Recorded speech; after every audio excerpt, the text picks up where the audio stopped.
പെരുന്നാൾ ദിവസം ഈ സുന്നത്തുകൾ പാലിക്കുക. ഒന്ന്, കുളിക്കൽ സുന്നത്തുണ്ട്, അതിൽ പ്രത്യേകം നിയത്ത് വെക്കുക. 2, സുഗന്ധം ഉപയോഗിക്കുക. 3, നഖം മുടി പോലത്തെ നീക്കം ചെയ്യുക. ഇത് ശുദ്ധിയില്ലാത്ത സ്ത്രീകളും ഉദയത്തിന് നിയത്ത് വെച്ച അവരല്ലാത്തവരാണ് സുഗന്ധം ഉപയോഗിക്കേണ്ടത്. 4, മിസ്വാക്ക് ചെയ്യുക. 5, പുതിയ വസ്ത്രം ധരിക്കുക.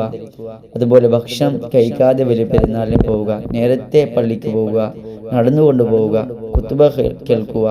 അതുപോലെ ദാനധർമ്മങ്ങൾ ചെയ്യുക. പ്രത്യേകിച്ച് കുട്ടികൾ പ്രതീക്ഷിച്ച് നിൽക്കുന്ന സമയത്താണ് അവർക്കൊക്കെ ദാനധർമ്മം ചെയ്യുക. ആശംസ നേറുക. തഖബ്ബലല്ലാഹു മിന്നാ മിൻകും എന്നതാണ് ഏറ്റവും ഉത്തമമായിട്ടുള്ള രൂപം. അതുപോലെ കുടുംബ ബന്ധം ചേർക്കുക. അതുപോലെ മുസാഫാത്ത്, ആളുകളെ കാണാൻ മുസാഫത്ത് ചെയ്യുക. ഇങ്ങനെയുള്ള സുന്നത്തുകൾ ജീവിതത്തിൽ പകർത്തുക. ഹലാലായ കാര്യങ്ങൾ യാത്ര ചെയ്യുക, ഹറാമായ കാര്യങ്ങൾ യാത്ര ചെയ്യാതിരിക്കുക. അല്ലാഹു സ്വീകരിക്കട്ടെ.